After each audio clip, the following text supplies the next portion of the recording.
Good morning, everyone. We can start the third day of our conference, Kittens and Cows Critical Animal Studies. And we wanted this time at our conference to focus more on key principles of critical animal studies that can bridge and unite the academy with society. So this time we will have both speakers from the academia and volunteers from the Black Sea. And we are glad to have such diversity today. And the first, our keynote speaker is Erika Cudworth. Hi, Erika. So let me introduce you. Erika is an associate professor working in the education department in the School of Applied Social Sciences at the Montfort University, Leicester, UK. Relationships between humans and non-human animals has been her preoccupation across the academia career. Erika's research interests include complexity theory, gender and theoretical and political challenges to exclusive humanism, and her empirical research has looked at farmed animals, companion animals, and service animals. Erika has published more than 60 peer-reviewed journal articles and chapters in books, and her books include Environmental and Society, Developing Ecofeminist Theory, Social Lives with Other Animals, and the co-authored Post-Human International Relations and the Emancipatory Project of Posthumanism. She has co-edited various collections, most recently Feminist Animal Studies. So Erika's latest book, Animal Entanglements, Muddied Living in Dog Human Worlds, was published in 2024.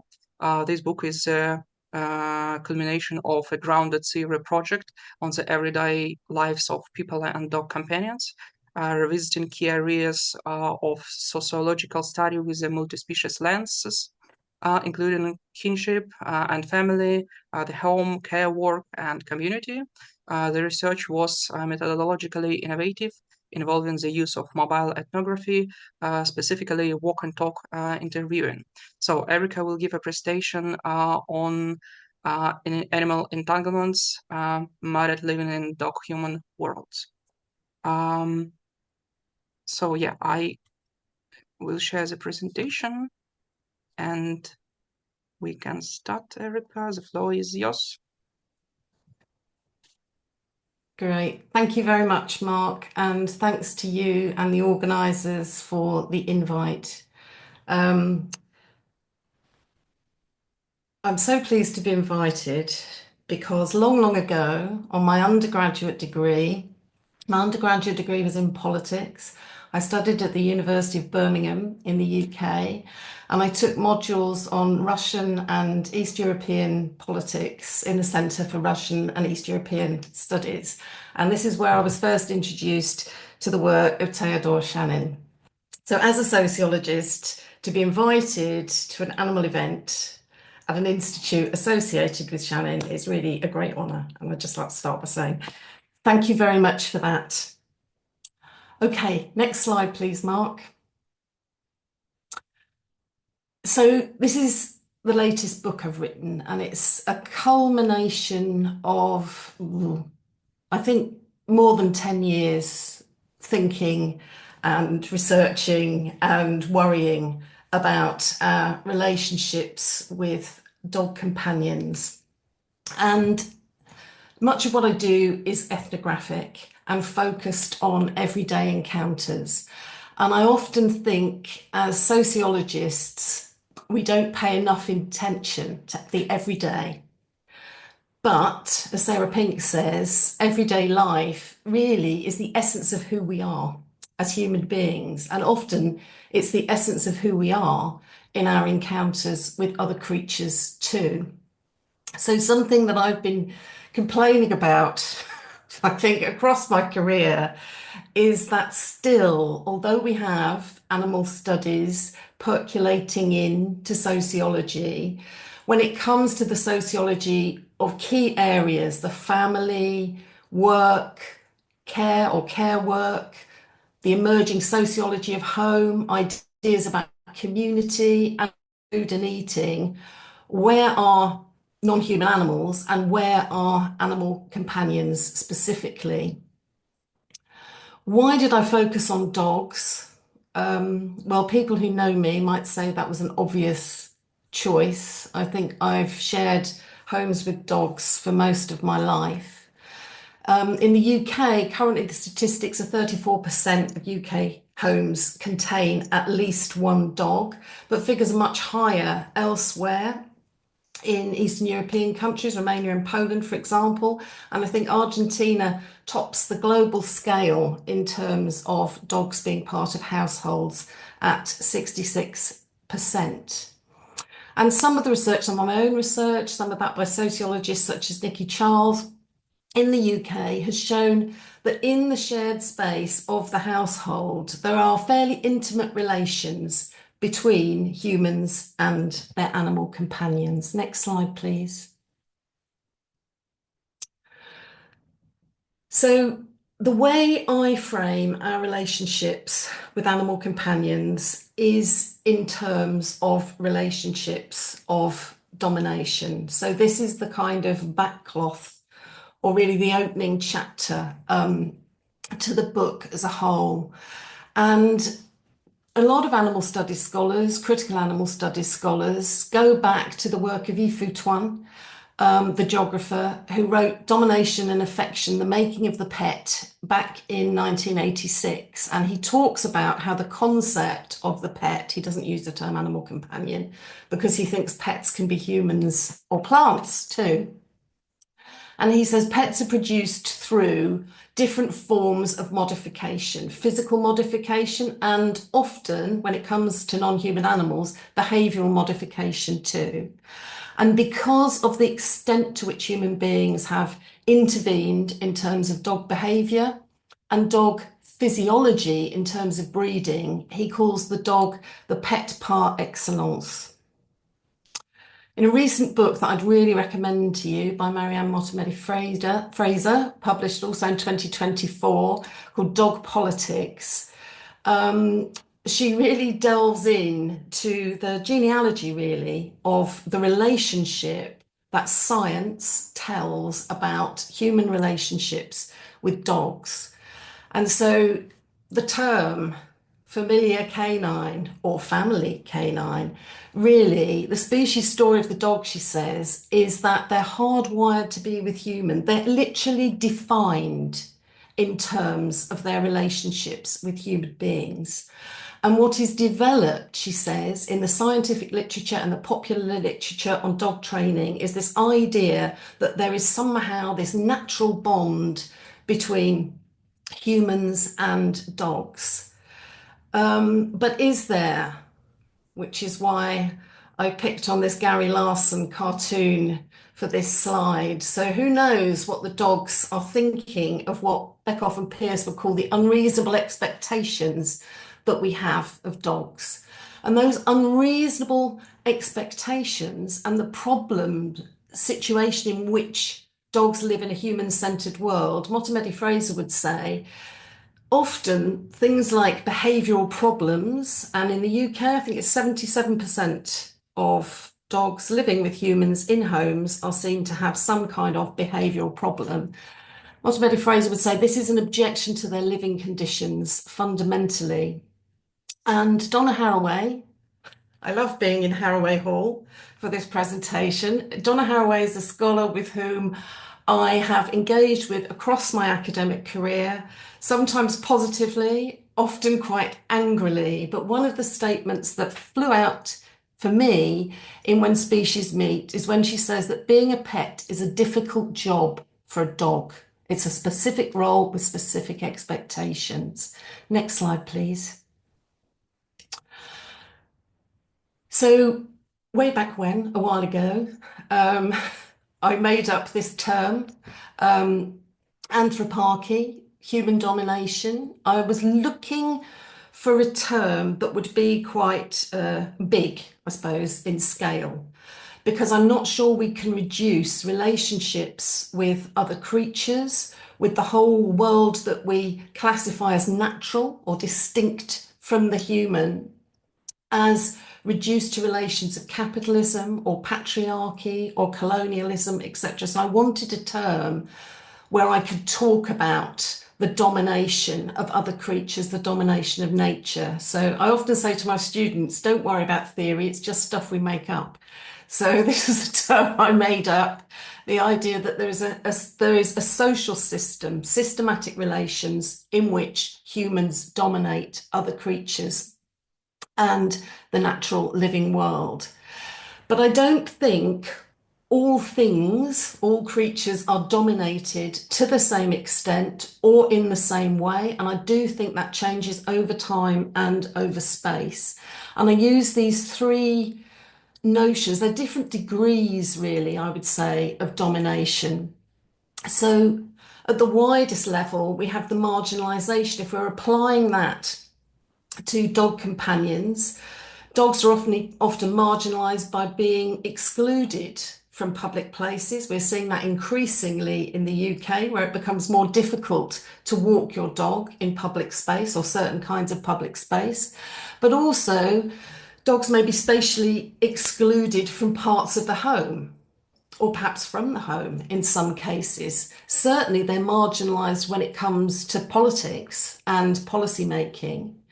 And they're often marginalised in daily life in terms of not being included in what their humans who have such control over their lives decide to do.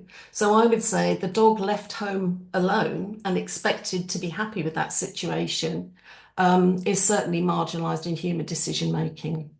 Then we have forms of economic exploitation, the puppy breeding industries, particularly serious in the case of dogs, and international export of puppies, exploitation for entertainment purposes, whether that's entertaining people in their own homes, such as the dog on the previous slide with a biscuit on his nose, or commercially. And there's a whole question. So for me, I've talked about the role of dogs in securitization, police dogs, dogs that are trained by the military, which I do see as an exploitative use of dogs. But certainly there is a question about therapy animals and the extent to which this is in any way in the interests of a dog undertaking that form of caring labour. And of course, more harshly, we have what I would call oppression. So how could we see this in terms of the lives of dog companions? Well, obviously, the abandonment of dogs, the abuse of dogs, the neglect of dogs, but also a lack of socialisation with their own kind, I would say, is a form of oppression. And certainly the punishment of dogs for not coming up to standards that we have about their behaviour and perhaps harsh training regimes. So I do love this Gary Larson cartoon because it's not very often that dogs get to decide when and where they actually do things. Next one, please, Mark. But what sometimes also bothers me, and I suppose this is the draw periodically across my career to the work of people like Donna Haraway and her agential realism, is that dogs aren't just agentic beings. As a sociologist, I do think they have forms of agency. So they can change their lives and circumstances, yes, to a limited extent, but to some extent, I think. So it could be that the agency they have is enabled by humans who engage them in play, who allow them to socialise. But perhaps also those forms of socialisation and play might be initiated by dogs. And of course, there is no one relationship with humans. So there are some people who treat dogs as if they're toys, as if they are dependents, as if they're surrogate children, or in a study that I'm currently doing, practice children we've found as a concept, which is worrying, but they can also be companions, friends, domestic partners.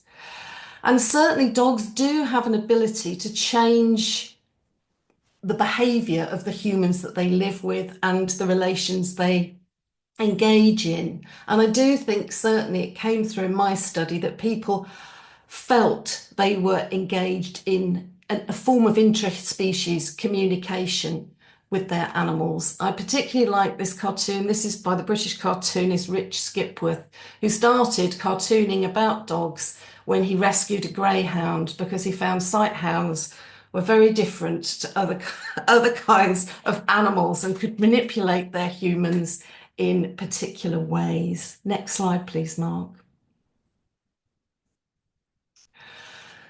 So the basis of the book is what I thought was a multi-species ethnography. That's why there's the question mark up there. So what did I do? I did semi-structured interviews. As one is a paired interview, I'm never sure whether it's 52 or 53, but semi-structured interviews with, of course, human beings. But these did involve dogs. So most of the interviews were mobile, what Margareta Kuzenbach calls a go-along encounter. Sometimes people would choose to be interviewed in their homes or another place. I used pubs, I used cafes as well as people's homes, but most of the interviews were undertaken with my dogs, these two at the top mainly, certainly in the London field site, while the smaller dog was still with us. And I also undertook observations over a calendar year. I kept it in the form of a diary. And when I started presenting the research at conferences, people said, what you found is because you're doing your research in London, and Londoners are cosmopolitan, they may have particular views about relationships with dogs, and you'd find something completely different if you did a rural study. So when I moved up to Leicester with my family and came to live in a village, something I said I'd never do. I thought this is perfect. I will do a smaller scale study and I will see what the difference is. And I actually found no difference at all. So, so you might say, well, that was a waste of time, Erika, but actually it enabled me to fend off those critics and say, well, this does apply in rural context too. Because I was researching with the dogs that I lived with at a particular time, I do think we were a research pack. I think people would have found it strange if I didn't walk with dogs when I undertook the interviews or didn't have my dogs with me, because that's how they were used to seeing me. So certainly the dogs helped me. Whether the dogs were helped by the process is a completely well, a really important ethical question. I passed through all the ethical challenges that my university provided, but it was all about the people and nothing about the dogs, of course. Next one, please, Mark. So certainly putting together the book and writing the project over time has made me rethink various sociological concepts through the lens of dog companions, really. So certainly in terms of the idea of community. So there are a couple of quotes here at the start that when you have a dog and you walk a dog, the dogs start playing, you get into conversation with people and you start to socialize. So loads of people said that it's the dog's interaction that perhaps makes your interaction with other dogs and other humans. And people often said that through walking with dogs, you get to talk and walk around with people that wouldn't be part of your social group, usually. So what I found was that there was a kind of community of interest in terms of living with a dog, but also a community that was place-based because people walk along particular routes when they're walking with dogs and at particular time. Perhaps I called dog walkers a post-human community or post-humanist community, but perhaps it's a plural. It's micro communities because you have different communities that emerge in different places and time. But this kind of hanging out outside and talking kind of generates and reproduces community, and the interactions and not just between people, but between dogs and people too. So there I would say dogs do have agency in producing some kind of community. And I called it post-humanist because I think the relationships are changed between dogs and human guardians or owners. Owners in the UK is certainly technically the correct term, unfortunately, but it definitely, those interrelations change the way that humans and dogs engage with other beings, really. So I don't think the community is exclusively rather, human. Next one, please, Mark. So that was thinking about the outside and walking. What about thinking about home? And this is where I use this idea that I wanted as the main title of the book, but it came as a subtitle, Muddied Living. So certainly there is a lot of extra stuff that gets brought into the home. And I couldn't resist in the book using this wonderful picture. Michelle Westerlarken, who now works at the University of Cambridge, it was part of her PhD project. And certainly, unfortunately, as I share my home with cats, I've also been in this position a number of times. So there's lots of extra stuff you might not want to be brought into the space of home.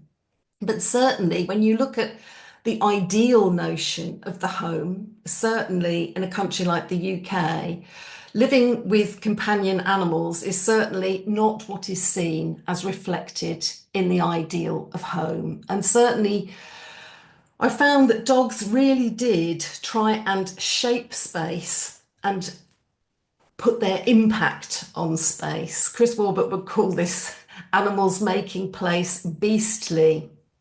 And a lot of people they thought it was incredibly amusing how their dogs attempted to shape the space of home. Even if they might have been put out at the time, this is always explained by this is just what dogs do.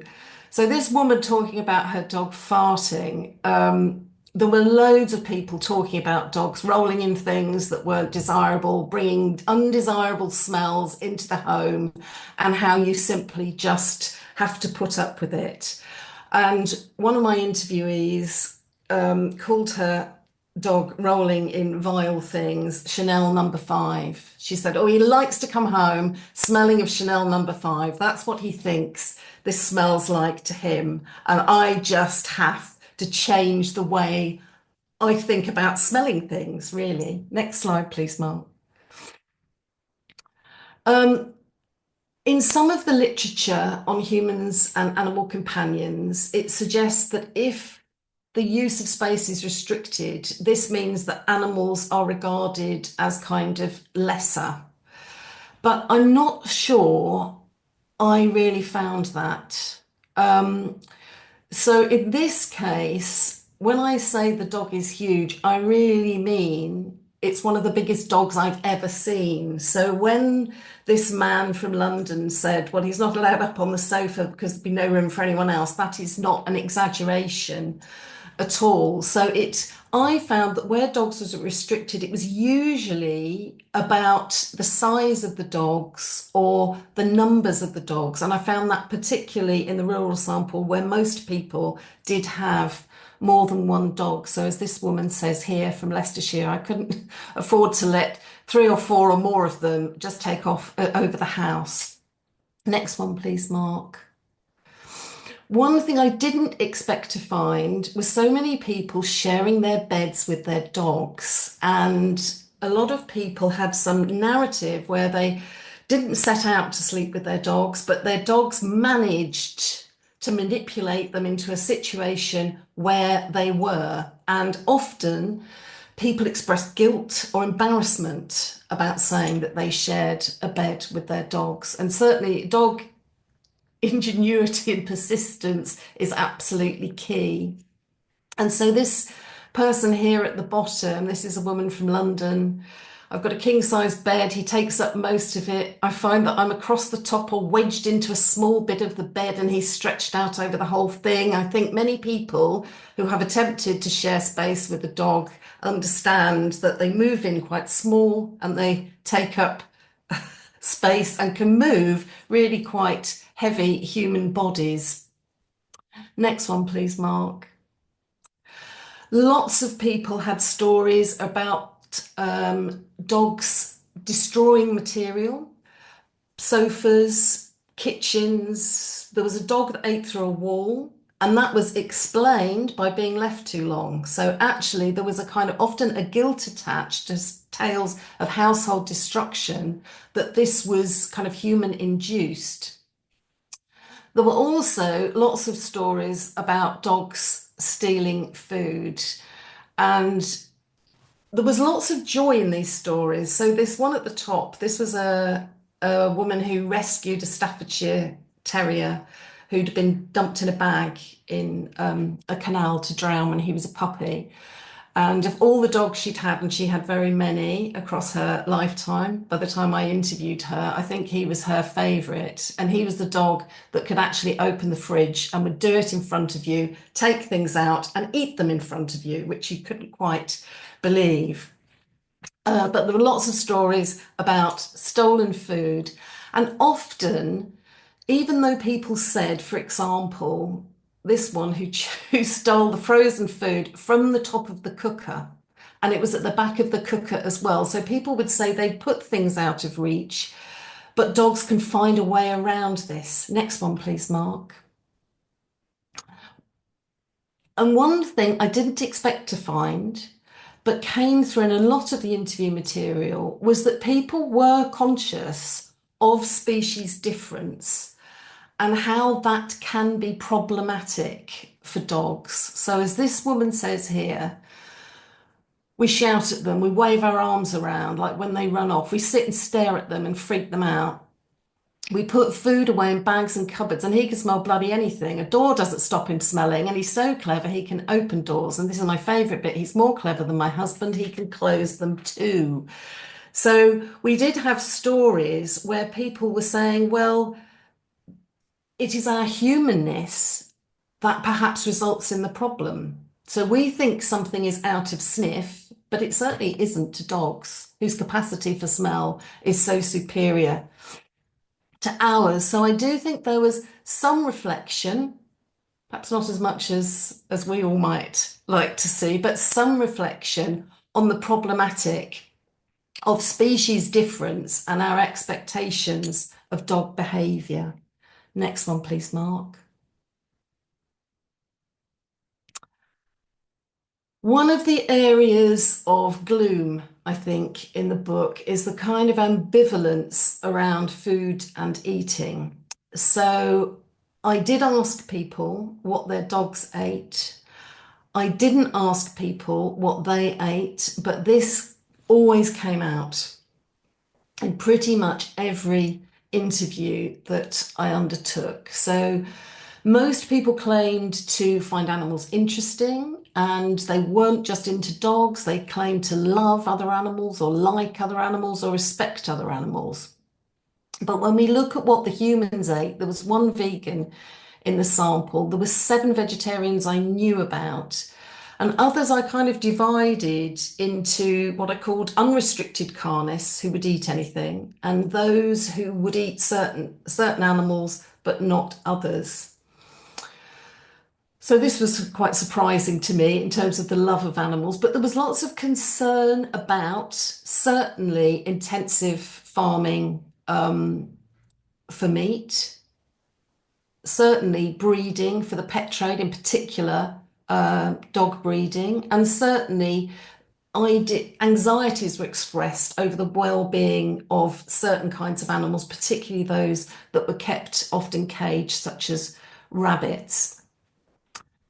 Sometimes in the literature, it's suggested that vegetarians or vegans have the least kind of ethical boundary confusion. But in this study, I found they had the most. It was actually those who ate meat and didn't think much about it that seemed to have the least problematic ethical questions around their relationships with dogs. So what I found was even vegetarians and vegans would assume that eating meat for dogs is essential, that it's natural, that it's normal, because dogs wouldn't choose to be vegetarians. Well, dogs might not choose to live in human homes or to have the role that they're given. And I did find amongst the vegetarian and the one vegan in the study that there was more ambivalence about the idea of pet keeping. Next one, please, Mark. So this kind of illustrates what I mean about carnism coming through. So we have a vegetarian man here and the only vegan woman in the study. And it's that idea that dogs have to eat meat. As the guy says, dogs are essentially wolves. It's an essential part of their diet. I've been looking at dog food and dog food advertising for over 10 years. And this advert, or the logo at the top, the Canagan one, I looked at the guy's website who developed the logo, and he explicitly says, because the dog food advertises itself as natural, the kind of things that dogs would have eaten in the wild, the food of their wild ancestors, that the dog on the logo had to look like a wolf. And that is coming through really strongly in the UK in terms of dog food, that it's natural because it's kind of ancestral. But even the vegan, I was really quite shocked. I don't know about a vegetarian dogs. There are some things that are meant to be. I expected things to have changed over the last decade, and they haven't.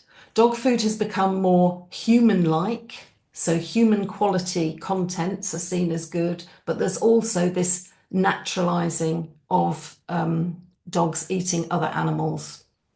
Next one, please, Mark. And I suppose this kind of summed up those who restricted some of the meats that they ate and how they reflected on that in terms of their relationships with their dog. So this woman, I just push it out of my mind all the time. So pork is one of my favorite meats. It troubles me the most. They're supposed to be as intelligent as dogs and have similar emotions, which is quite chilling. Some of the vegetarians and the vegan explicitly talked about not eating meat because they couldn't eat their dog.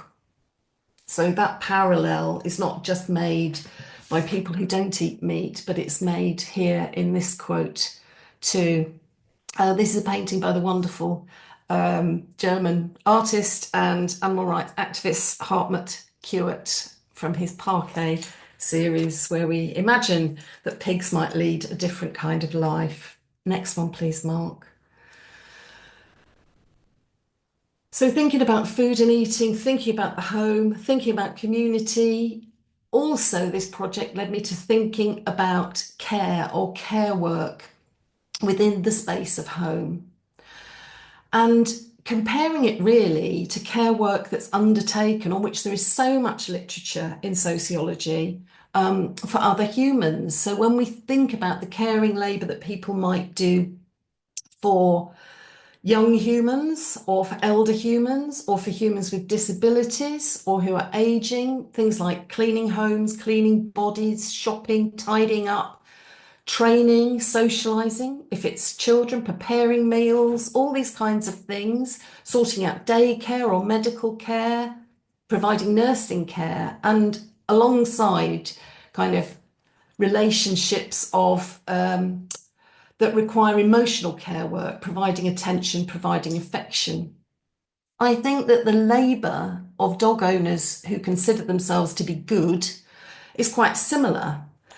So you've got providing exercise, which might be slightly different, but you've also got cleaning bodies, grooming bodies, tidying up, socialising, training, feeding. That involves shopping. It may involve cooking, managing certain kinds of services, whether that's daycare, whether that's veterinary treatment. And there's also emotional labour there too. And I certainly had stories of care for puppies, but particularly dogs with illnesses and dogs at the end of life, where people told me stories of disrupted sleep, lack of sleep, and really kind of a heavy burden, a heavy duty of care that was being undertaken. But what I also thought came through in what people told me was that dogs are undertaking care work too.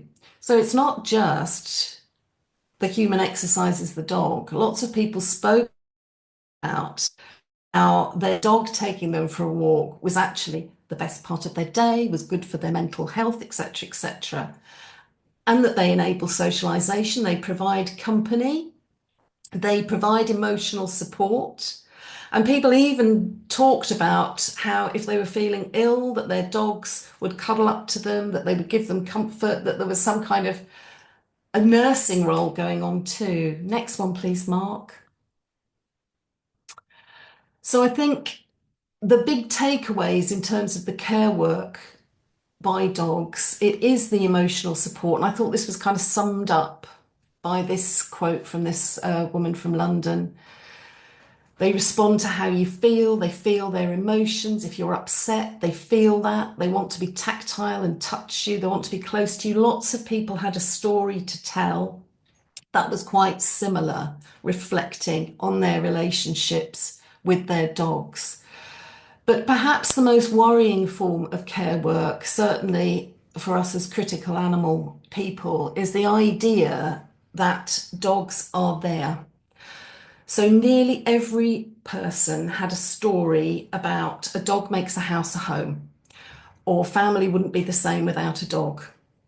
So unconditional love, they never ask questions, they're always there. And that being there really is deeply problematic. In the UK, I think 79% of dogs are felt to suffer from separation anxiety when they're left home alone. And I love this Gary Larson because this is what me, the dog, and Rex never get to do, go to town and tell the human to stay at home. But this is a situation dogs find themselves in a lot of the time. Next one, please, Mark. The project also got me thinking about the notion of family. So certainly I'm doing a project with a team of wonderful people at the University of Guelph in Canada at the moment. And what we're finding in our project there is that people do see dogs as surrogates for children or for other kinds of relationships. But I didn't find that in my study. In fact, I found quite a lot of hostility to the idea that dogs were part of some kind of traditional model of family and alter familialism, if you like.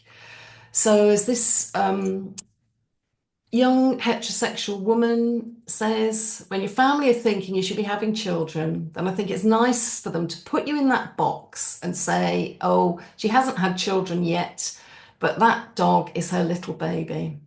I think it's almost just for them to reinforce their family values. Certainly, women who were single, women who were in relationships with other women were very hostile to the idea that a dog was some kind of child or a replacement for a child. Lots of people said, you know, we know a dog is a dog and it shouldn't be treated in the same way as you treat a child, that it shouldn't be infantilized. There was lots of talk of love. I would say about three-quarters of the participants talked about love. And sometimes this almost kind of overlapped with ideas of romantic love. If you look at this quote at the bottom, this woman saying, I have so many feelings. And when I'm thinking about something, thinking about him during the day when he's not there, something that's made you smile, it's all quite overwhelming, really. You know, so these definitely are very close and important relations we're talking about. Next one, please. So here she is, the woman I've had a kind of love-hate relationship with for very many years, with Miss K.N. Pepper, who she described in a lecture as a dog I fell in love with and who changed my life. And Haraway has always been very hostile to the idea that dogs are somehow surrogate humans or surrogate children. And one of the most interesting things for me about this research project was that people were trying to get their head around the notion of species. So what people seemed to like about dogs was not that they were surrogate children, but that they were not human. So as this person says at the top, a dog's not a baby. You've got this relationship with someone, something that's not human. And a guy from London saying here, there's something really magical about becoming intimate with a member of a different species. The bond of need, dependency, and responsibility and love, crossing that boundary, exciting, even more exciting than with another human because it's so much more mysterious. And at this point, he turns to his dog. The dog looks up at him and he says, "Isn't it, darling? It's much more mysterious," which was very bizarre. This woman at the bottom, I look at her with real love. You know me and I know you, and you are another. She was really struggling. In fact, she spoke for about 20 minutes about how she couldn't get her head around her being human and her dog being a dog, and the emotional connection she felt with another creature. Next one, please. So here's a rather different image of Haraway here. So I'm wondering about family and sociology. I think often when people try to squeeze animal companions into the notion of family, family is so human-centric and kind of historically burdened. I do think kinship might be slightly better. Certainly, this is something that Nikki Charles has emphasised in her own work. And she would say that it's the everyday practice, it's the daily practices of kinship in shared dog-human households, which enables them to be constituted as kin. But in her most recent work, Haraway argues that we are kin to all creatures, kin to the earth. And I do wonder about whether that will stretch to species with which we are less familiar. I'd like to think it would, but in terms of my study, I didn't find that. I found that some creatures were seen as too odd to be kin. Next one, please, Mark. So here we have some reflections on stick insects. Some primary school age children do keep Indian stick insects in homes, in tanks, in bedrooms. And as this person says here, stick insects are a bit beyond me. It's more extreme with mammals, that kind of relationship. It's more evident. And so the person he's walking with says that perhaps with things like insects and fish, it's the interest in watching what they're doing, the way they move, the colours, the way they breathe, the visual thing. And somebody actually called the fish in a tank in her home part of the furniture, which is something that Yifu Tuan suggested in terms of domination and affection, that fish are part of the furniture and not creatures with whom one has a relationship. And I do think that is deeply problematic. But I think to say that we can easily stretch this notion of kin beyond certain creatures is also not fully appreciating the persistence of species hierarchy. Next one, please. I'm nearly there. So, how did I think of people's relationships with dogs? So, we have anthropological structures of domination in which the concept of animal companion is absolutely shaped by human centrism and human power. But I do think that although we do live in a dystopia where very much is bad, I do wonder whether what's going on, it certainly isn't utopia where everything is good, as Mead says here, but perhaps it is what Foucault would call heterotopia, where things are slightly different. So Foucault really doesn't develop this notion in his essay of Other Spaces in very much detail. But I do think in the shared space of home, in relationships between some humans and some dog companions, there is a lot of compromise. And there is closeness, there is intimacy. I do think in some contexts, dogs do have agency and can be enabled to have agency. So perhaps the space of home can be one of possibility. Of course, the space of home is also characterized by exclusion, domination, abuse. When we think of domestic abuse, certainly this affects animal companions very much too. Um, in a publication about something completely different a while ago, I and Tracy Jensen used the term the mongrel domestic. It's not perfect, it's not utopia, but maybe it's a space in which we could, living with animal companions, reflect on our humanness, reflect on dogness, and think about trying to be a little less human in our engagement with other species. Next one, please. So,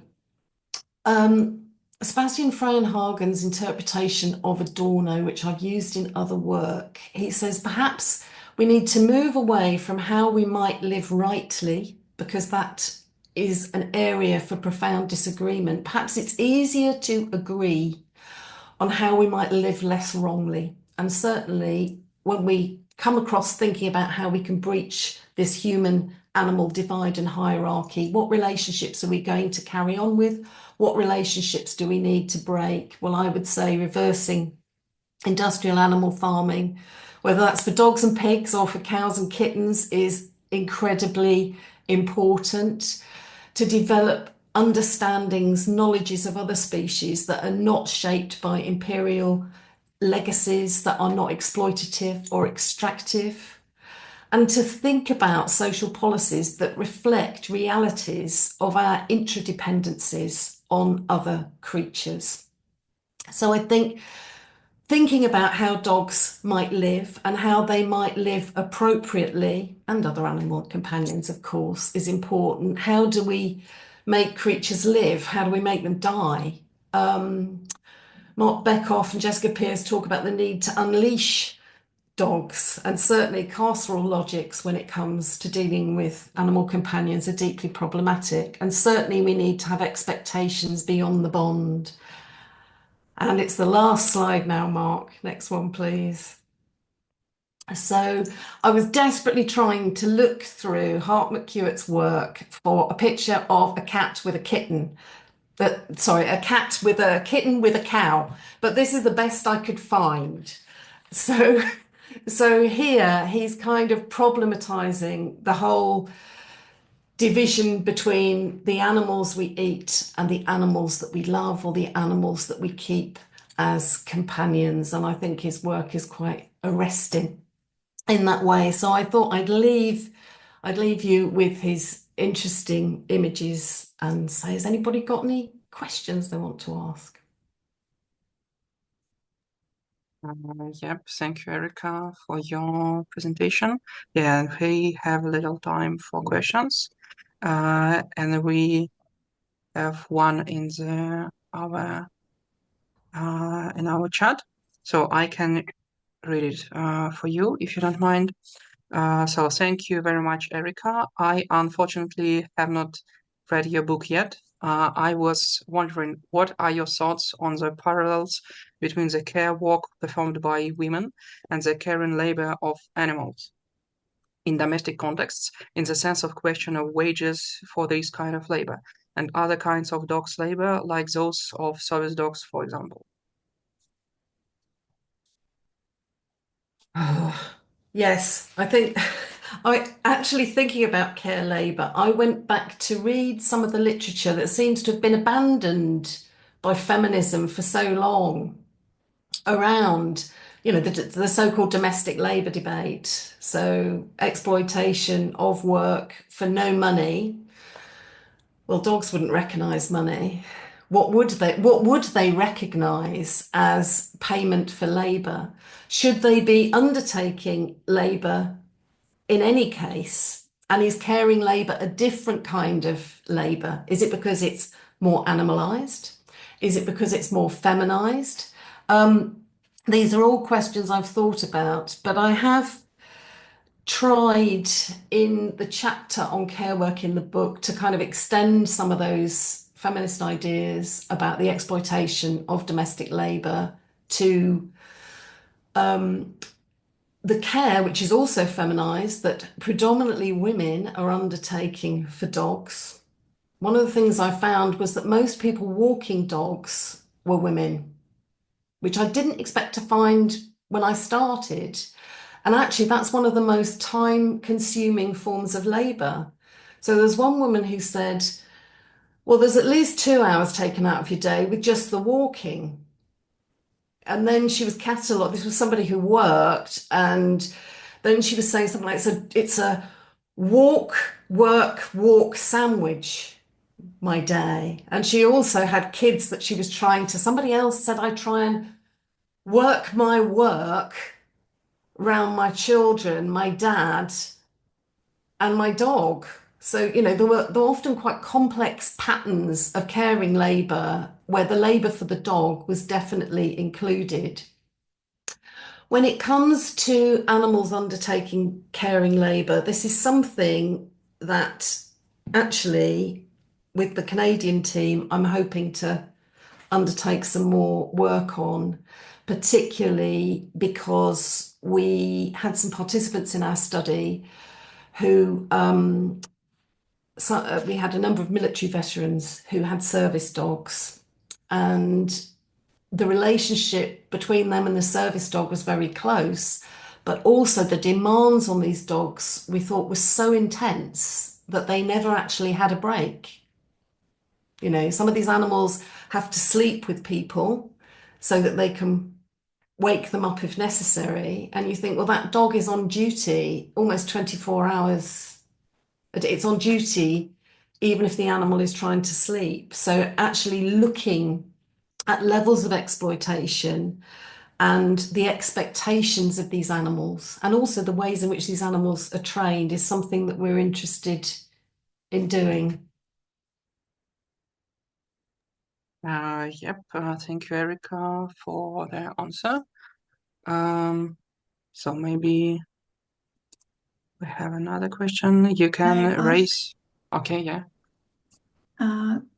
Thank you very much, Erika, for your amazing presentation and important research that you've been doing. I have a question related to this parallel so you were talking about these food issues, this anxiety that is in vegans, vegetarians in terms of what they are feeding their dogs. And I was wondering whether the making of parallels with like dogs and farm animals can lead to more compassion to these animals, or in your experience, or maybe from your research, or maybe this is like your opinion, it's leads to quite the opposite, because I personally felt that the more parallels you have with other farmed animals, with people who have dogs or cats in their household, they say that I either only love cats or dogs, or I only love my cat, my dog.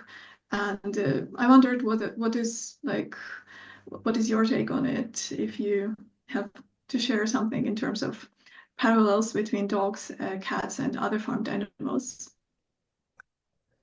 Oh, that's lots of questions, but that's all very interesting. I think I'm wondering about the I don't love cats, I love my cat, whether there is an overlap there with the idea of parenting, because there are many parents who might say, well, I don't like children, but of course I love my own children, that's quite similar.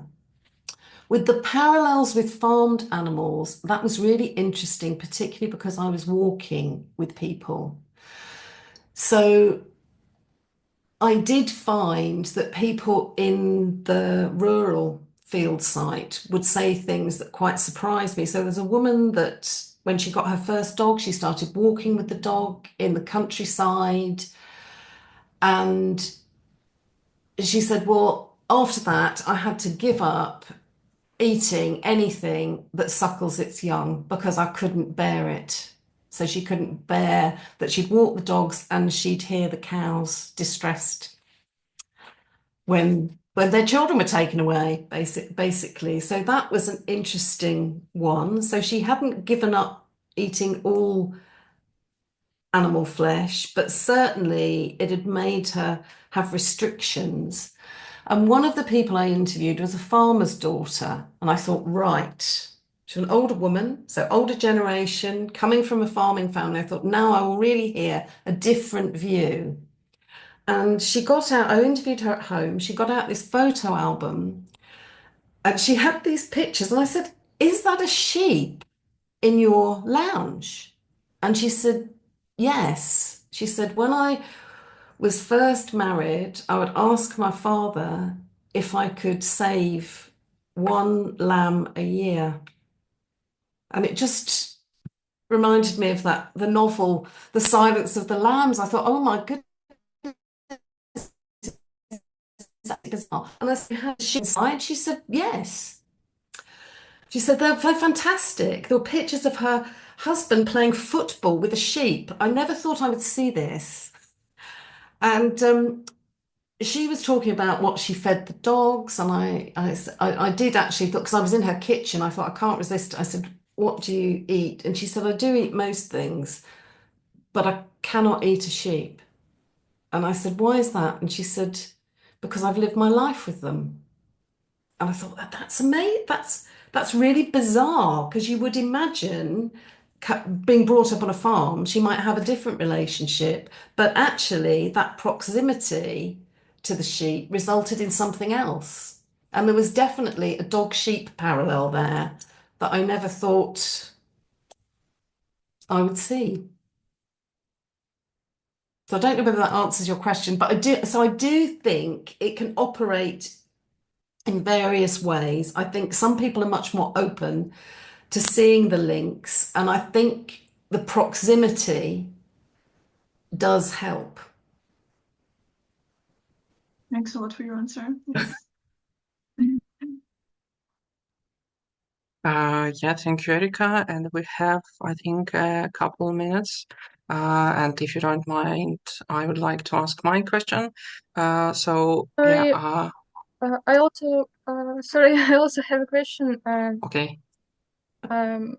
Dear Erika, thank you very much for the wonderful presentation. I think the concept of alter-familiarism is very important, and I found curious the respondent's statement about the dog she perceives as a child. This is a common position in Russia as well, but I also met in specialized literature criticism of this position.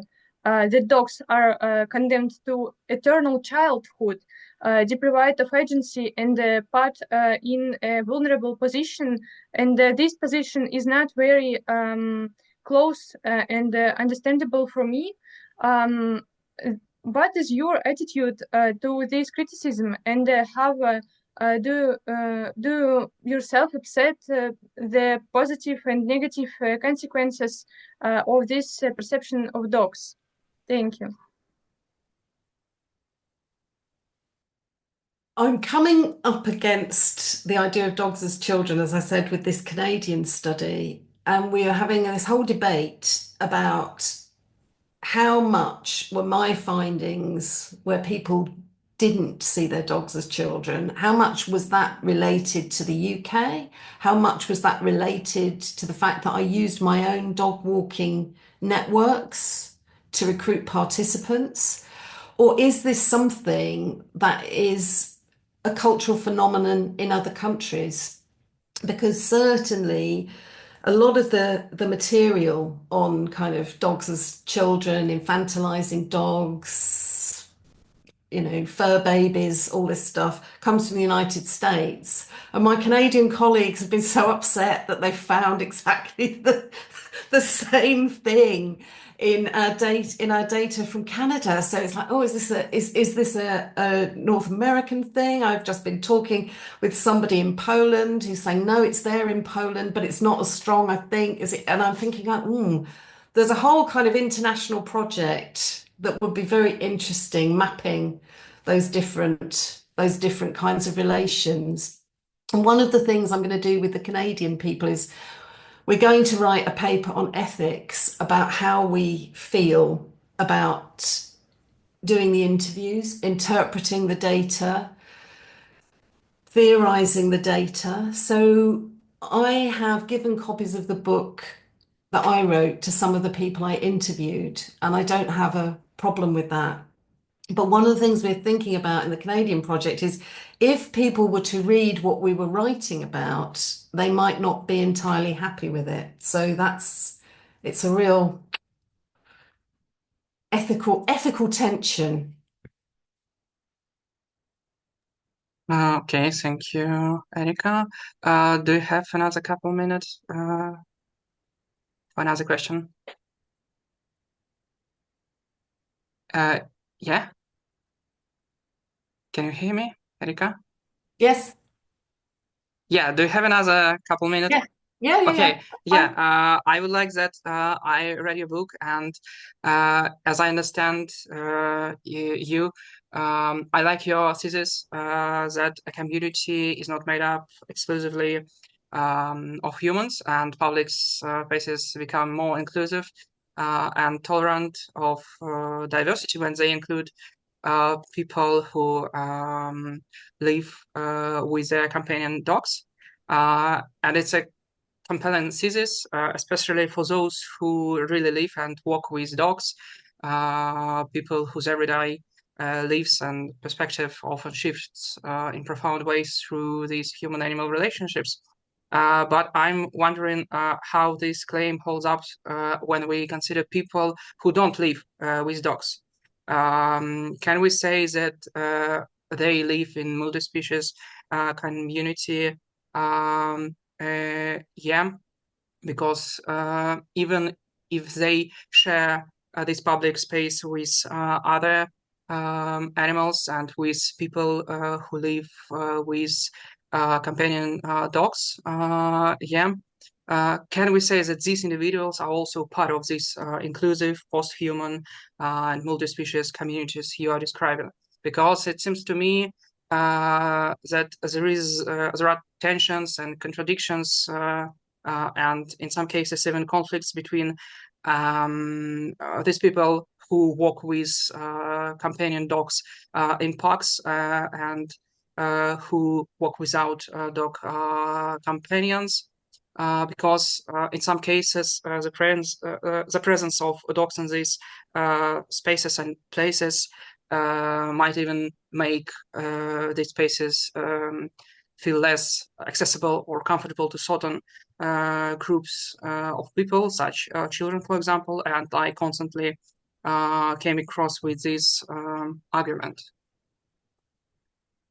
There's definitely a tension between those walking with dogs and others in terms of using public space. In terms of the generation of community, I do think there is a difference. So there is somebody I interviewed who was talking about her sister who lived with cats and drove to work and drove back. She never sees anyone because she doesn't walk.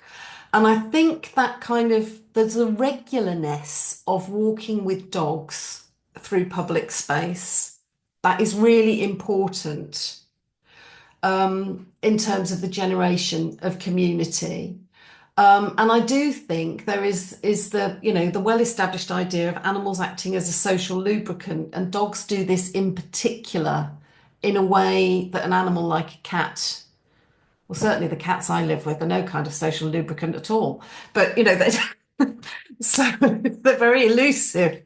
So I think that is a difference, and I think the tension there is really quite problematic. I think the politics of public space in the UK is perhaps less troubling than it is in other countries where you have dogs having to be on a leash for much of the time, or you have areas of public space where dogs are allowed to be off the leash. And sometimes these are quite limited, which can result in problematic dog behaviour when you have dogs off the leash in a caged area, basically. And I think this does need rethinking because so many people are sharing spaces with dogs. If we're to do the best for dogs and dog people, but also for people who might be less keen on dogs, then we need to kind of rethink how we manage that. But really, in a country like the UK, managing dogs, people's relationships with dogs, does not come into any kind of public planning, whether that's in cities or whether that's in rural communities. It just doesn't, which is deeply problematic. So yes, I do. The answer is yes, I do think dogs are quite unique as a community generator and as a generator of a quite different kind of community. So in my personal experience, I've met people that I would never want to talk to normally. People I've never want to talk to normally have done some wonderful things to me, and it's a big, and helped me because it's the relationship with the dog. People with very, very different politics from mine, for example. I live in quite a politically conservative area, so I have to be quite careful when I talk about politics. But I think it's that idea of, you meet people that you wouldn't normally get on with, and that's this kind of combination. It's the interest of living with the animal within a particular space or place, rather. Does that answer the question, Mark? Yeah, I think so. I got it. Thank you very much. And I think time is up, and we need to continue. And thank you very much, Erika, again for your time and for sharing your valuable insights and ideas from your last book. And we really appreciate your participation in our conference. Thank you very much again. Well, thank you so much, and I hope to see some of you this afternoon, because I'm hoping to pop in for Ralph's talk, at least. Okay, see you. Thank you so much.